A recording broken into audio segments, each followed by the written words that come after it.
सुबह से ही मूसलाधार बारिश हो रही थी। शाम हो जाने के बाद भी जब बारिश नहीं रुकी तब कुशल परेशान होने लगा। वह बार बार खिड़की से बाहर देखने लगा। कुशल को ये उदास देखकर उसकी माँ ने पूछा। क्या हुआ बेटा? बार बार खिड़की की ओर क्यों देख रहा है? क्या सोच रहा है कि बारिश रुकेगी? ये बारिश आज रुकने वाली नहीं है। ऐसा मत कहो माँ। अगर बारिश नहीं रुकी तो मोहन दादू के पास कैसे जाऊंगा। मैं जानता हूँ उस बारिश के इस दिन मोहन दादू कोई जबरदस्त कहानी सुनाने वाले हैं। उफ, कब रुकेगी ये बारिश। जैसे ही बारिश थोड़ी कम हुई तब कुशल छाता लेकर निकल पड़ा। मोहन दादू के कहने से हवा में रोज की तरह आज भी इस बारिश में भी भीड़ लगी हुई थी। कोई छाता लेकर आया था और कोई फीक कर आया था। तो बारिश के दिन भी तुम लोग कहानी सुनने के लिए आ गए। तो बच्चों, आज कौन सा कहानी सुनोगे? सभी ने एक साथ बोला। दादू, आज पिशाच की कहानी सुनाओ। ठीक है, तो आज तुम्हें एक बांस के बगीचे की कहानी सुनाता हूँ। सुनो। क्या तुम कभी बांस के बगीचे में गए हो? नहीं दादू, माँ कहती है वहाँ भूत रहती है। भूत नहीं बच्चों, बांस के बगीचे में पेतनी रहती है। आज जो कहानी सुनाने जा रहा हूँ वो एक दूसरे गांव के बांस के बगीचे की है। वहाँ एक पेतनी रहती थी। चलो अब शुरू से शुरू करता हूँ। तो सुनो। कॉलेज की छुट्टियों में प्रसून अपने गांव में कुछ दिनों के लिए घूमने गया था। पहले दिन पहुंचते ही उसे काफी रात हो चुकी थी क्योंकि ट्रेन देर से आई थी। रात के 8:05 जब वो चंद्रपुर स्टेशन पर पहुंचा तब तक स्टेशन लगभग खाली हो चुका था। गांव में घुसते ही उसे घर जाने के लिए न तो कोई ठेला गाड़ी मिला न ही बैलगाड़ी। मजबूरन उसे पैदल ही चलना पड़ा। लगभग 4 किलोमीटर का रास्ता पूरी तरह से सुनसान था। आसपास का माहौल, गांव की लाल मिट्टी वाली सड़क पर एक भी इंसान नहीं दिख रहा था और उस पर अंधेरे ने चारों ओर घने पर्दे डाल दिया है। गांव की सड़क पर एक भी बत्ती नहीं जल रही थी। प्रसून ने टॉर्च के रोशनी को सामने की ओर फेंकते हुए आगे बढ़ना शुरू किया। कुछ डरावना सन्नाटा से भरा हुआ माहौल था। प्रसून मन ही मन सोच रहा था कि कब घर पहुंचूंगा। गांव के स्टेशन से आगे बढ़ते हुए एक बांस के बगीचे से गुजरते समय अचानक उसे एक विचित्र और बुरी तरह रोने की आवाज सुनाई दी। वो आवाज बहुत ही अजीब थी। प्रसून ने समझने की कोशिश की कि आवाज कहाँ से आ रही है, लेकिन वो समझ नहीं पाया। अचानक वो रोना बंद हो गया। तब उसने सोचा कि शायद ही उसका दिमाग का खेल है और उसने इस बात को नजरअंदाज कर दिया। घर पहुंचकर नाना कामों में व्यस्त होने की वजह से वो उस बांस के बगीचे वाले रोने की घटना को भूल गया और इसलिए माँ बाप को कुछ बताया भी नहीं। अगले दिन शाम को पड़ोस के गांव में एक दोस्त के घर दावत खाकर लौटते समय फिर से उसी पास के बगीचे वाले रास्ते से गुजरते हुए अचानक उसे एक रोने की आवाज सुनाई दी। वो रुक गया। लग रहा था जैसे बस के बगीचे के अंदर कोई इधर उधर घूम रहा हो, लेकिन टॉर्च की रोशनी डालकर देखने पर वहाँ कुछ भी नहीं था। फिर से टॉर्च को रास्ते की तरफ घुमाकर वो आगे बढ़ने लगा। तभी अचानक बस के बगीचे के दूसरी तरफ से फिर वही रोने की और इधर उधर घूमने की आवाज सुनाई देने लगी। उसने ठीक से देखने के लिए टॉर्च उस दिशा में घुमाई, लेकिन वहाँ कोई नहीं था। इस बार प्रसून थोड़ा हैरान हुआ, लेकिन उसने इस बात को ज्यादा ध्यान नहीं दिया और फिर से वो आगे बढ़ने लगा। तभी अचानक वो रोने की आवाज फिर से पूरे जंगल में गूंज उठा। पूरे पास के जंगल में रोने की आवाज से कांप उठा। प्रसून को लगा जैसा यह रोना नहीं बल्कि किसी का पढ़ाने जैसा आवाज है। वो आवाज जैसे कुछ कह रही हो, पर समझ में नहीं आ रहा था। सिर्फ रोने की आवाज साफ था। ये एक दर्द भरी चीख थी। डर से प्रसून के रोंगटे खड़े हो गए। उसने टॉर्च की रोशनी घुमाकर चारों ओर देखा, लेकिन कुछ भी नजर नहीं आया। कुछ देर बाद वो गूंजता हुआ आवाज बंद हो गया। प्रसून वहां से दौड़कर भाग निकला। उस दिन घर पहुंचकर भी वो उस भयानक घटना को भूल नहीं पा रहा था। रात में सो भी नहीं पाया। जैसे ही आंखें बंद करता उसके कानों में वही करहाने की आवाज गूंजने लगती थी। पूरी रात वो जागता ही रहा। सुबह उठकर उसने सोचा कि माँ बाप को सब बता देगा, पर अंततः कुछ नहीं बताया। मन ही मन ठान लिया कि अब कभी उस बांस के बगीचे में नहीं जाएगा। हालांकि स्टेशन जाने के लिए उसी रास्ते से गुजरना पड़ता था, इसलिए उसने तय किया कि शहर लौटने के वक्त सुबह की ट्रेन से ही वापस जाएगा। लेकिन जितना ही वो इससे भागना चाहता, उतना ही ये सब उसे जकड़ता जा रहा था। तभी पड़ोसी चिंटू ने प्रसन्न के घर आया और प्रसन्न को बोला, प्रसन्न भैया, चलो पास के गांव में एक मेला लगा है, चलो हम दोनों वहां से घूम के आते हैं। नहीं, और मेला वेला मुझे अच्छा नहीं लगता। तू चल। अरे चलो ना, शाम होने तक वापस आ जाएंगे। पर दिक्कत ये थी, मेला पे जाने के लिए उसे बांस के बगीचे से गुजरना पड़ता था, इसलिए प्रसन्न नहीं जाना चाहता था। लेकिन छोटे भाई चिंटू के जिद के आगे उसने हार मान ली। उसी दिन शाम को वे दोनों मेला देखने निकल पड़े। जब मेला घूमकर वे बाहर निकले तब 7:30 बज चुके थे। बहुत देर हो गई चिंटू, ठेला गाड़ी भी नहीं, इतना रास्ता पैदल ही जाना पड़ेगा।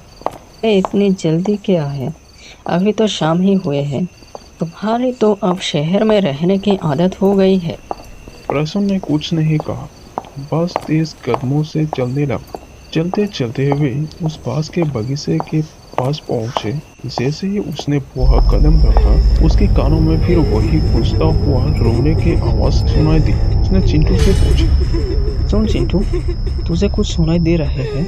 नहीं तो कुछ नहीं। सच में कोई दबी हुई रोने की जैसा आवाज सुनाई नहीं दे रहा? अरे यार, ऐसे बातें करके क्यों डरा रहे हो? मुझे तो कुछ सुनाई नहीं दे रहा। उस बांस के बगीचे को पार करने में सिर्फ 2 मिनट लगते थे, मगर उस दिन वो 2 मिनट 2 घंटे जैसा लग रहे थे। वे तेजी से कदम बढ़ा रहे थे, मगर लग रहा था जैसे रास्ता खत्म ही नहीं हो रहा। फिर अचानक वो कड़हाने की आवाज बंद हो गई। प्रसन्न अभी भी बांस के जंगल के अंदर से आते हुए वही कड़हाने जैसे आवाज सुन रहा था। भैया, हम तो पिछले 10 मिनट से चल रहे हैं, ये बांस के जंगल खत्म ही क्यों नहीं हो रहा? इतना लंबा रास्ता तो काफी नहीं था, बस 2-3 मिनट में पार हो जाता था। मैं भी यही सोच रहा हूँ चिंटू। इस बांस के जंगल के दोनों तरफ से एक अजीब से खसखस आवाज आ रही है, जैसे कोई चल रहा हो, पर टॉर्च से देखने पर कुछ देख नहीं रहा। पर यहाँ कोई तो है जो कभी रोता है तो कभी इस खसखस की आवाज जैसे अपने मौजूदगी का एहसास कराता है। चिंटू डर से कांप उठा। उसने कहा, पर भैया, मुझे तो ना ये रोने की आवाज सुनाई दे रही है, न ही चलने की, सिर्फ तुम ही क्यों सुन रहे हो? मुझे तो बहुत डर लग रहा है भैया। क्या हम यहाँ फंस गए हैं? लगता तो है हम एक ही जगह चक्कर काट रहे हैं। ये तार का पेड़ बार बार सामने आ रहा है, जबकि हम तो सीधे चल रहे हैं। ये सब क्या हो रहा है? कौन कर रहा है ये सब? इस बांस के जंगल में आखिर है कौन? कौन रो रहा है यहाँ? चलो भागते हैं, जल्दी से बाहर निकलते हैं। पर भागने से भी कोई फायदा नहीं हुआ। ऐसा लगा जैसे वे दौड़ तो रहे हैं, पर 1 इंच भी आगे नहीं बढ़ पा रहे। दोनों डरते डरते थक गए। इसलिए मैं मेला पर जाना नहीं चाहता था। तुझे बता नहीं पाया। मुझे कुछ पता नहीं था दादा, तुम मुझे बता सकते थे। अब हम यहाँ से निकलेंगे कैसे? तभी प्रसन्न को लगा जैसे कोई उसकी पीठ पर नाखून से खरोच रहा है। अरे चिंटू, क्या तू मेरी पीठ पर खरोच रहा है? पीठ के पीछे हाथ डालते ही प्रसन्न ने 2 हाथों का साफ स्पर्श महसूस किया। वही हाथ जो उसे खरोच रहे थे। किसी तरह उन हाथों से छुटकारा पाकर प्रसन्न और चिंटू फिर से दौड़ पड़ा।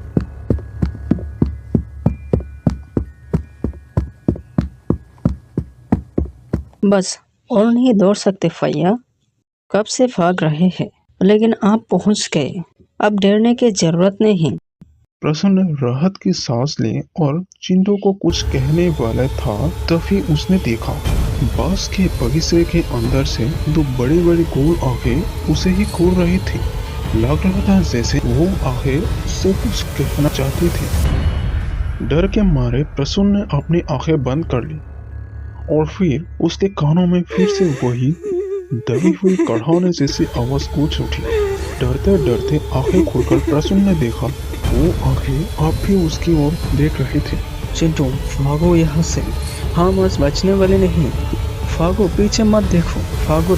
फिर भागने लगे, लेकिन तभी सामने से एक लड़की उनके रास्ते में आ खड़ी हुई। एक किशोरी मध्यम की लड़की, उसका चेहरा बुरी तरह जख्मी था। वो कुछ कहना चाह रही थी, पर उसकी बात समझ नहीं आ रही थी। होठ कांपते हुए प्रसून बोला, क्या क्या चाहती हो तुम? मुझे बार बार क्यों डरा रही हो? हट जाओ मेरे रास्ते से, मुझे घर जाने दो।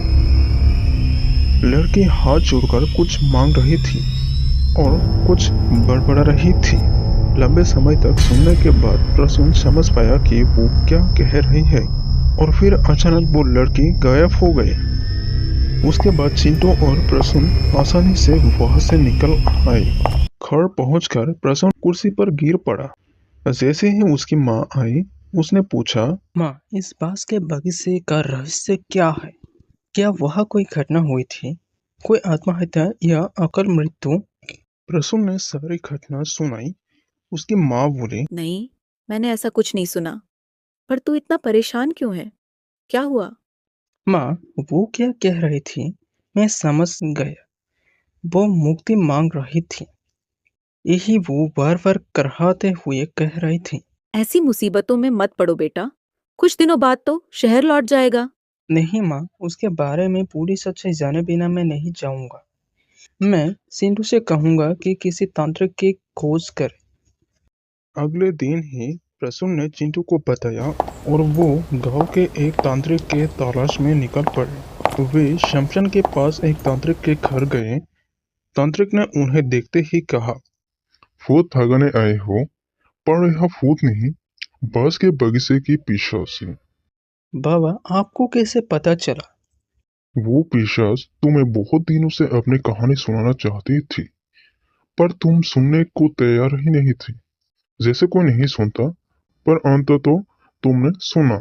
मैंने कल उसे देखा था बाबा, एक छोटी सी लड़की 15-16 साल की, उसके साथ किया हुआ था। मैं सच जानना चाहता हूँ। तांत्रिक ने आंखें बंद कर ध्यान लगाया। वो लड़की गूंगी थी, इसलिए तुम उसकी बात नहीं समझ पा रहे थे। उसका रोना भी वैसे ही अजीब था। उसका घर इसी गांव में नदी के किनारे था। माँ बाप के मरने के बाद वो मामा मामी के पास रहने लगी। मामी बहुत क्रूर था, उससे घर का सारा काम करवाता था, पर वो सिर्फ गूंगे नहीं, बहरे भी थी। इसलिए मामी को उससे काम करवाने में भी शांति नहीं मिलती थी। उसे मरने की सोचता, पर मार ही नहीं सकता था, क्योंकि उसके पिता की सारी जमीन जायदाद उस लड़की के नाम थी। मामी सोचता था कि जब वो 18 साल की हो जाएगी तब उसकी सारी जायदाद अपने नाम करवा लेगी। पर एक दिन मामी को इतना गुस्सा आया कि वो सब भूल गए। एक पत्थर से लड़की के चेहरे को कुचल दिया।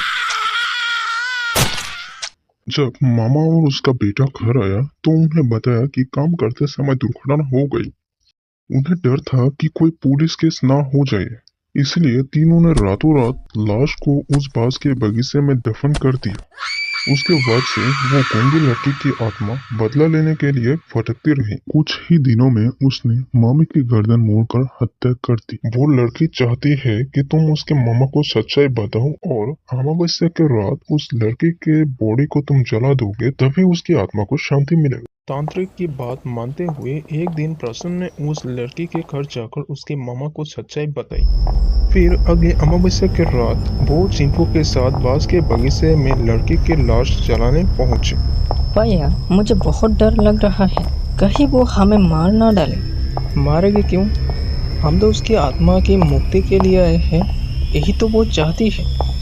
तभी फिर वही रोने की आवाज सुनाई दी जो पूरे बांस के बगीचे में गूंजने लगी। फिर वो आंसू भरी आंखें देखी। तांत्रिक ने कहा था, हमें डर को दबाकर काम पूरा करना होगा। जहाँ कूदा लगने से मिट्टी लाल हो जाए, वही लाश दफन है। काफी खोजने के बाद वो स्थान मिला। मिट्टी के नीचे से उस लड़की का कंकड़ निकला गया। प्रसून ने उसे जलाया। तभी उसकी आत्मा प्रकट हुई और हाथ जोड़कर खड़ी थी। अपनी दर्द भरी आवाज से कुछ कह रही थी, शायद उनको शुक्रिया बोल रही थी। लाश धीरे धीरे जलकर राख हो गई और लड़की चीखने लगी। बोल नहीं सके पर उसकी चीखें उसके दर्द को उगल रही थी। लाश के पूरी तरह राख होते ही उसकी करहानें बंद हो गई। फिर वो धीरे धीरे हवा में मिल गई। कुछ दिन बाद प्रसून शहर लौट गया, पर उस बांस के बगीचे का वो भयावह अनुभव शायद जीवन भर नहीं भूल पाएगा। अगर कहानी पसंद आए हो तो वीडियो को लाइक और शेयर जरूर करें और हाँ, सब्सक्राइब करना ना भूलें ताकि ऐसा वीडियो आप लोगों को और देखने को मिले।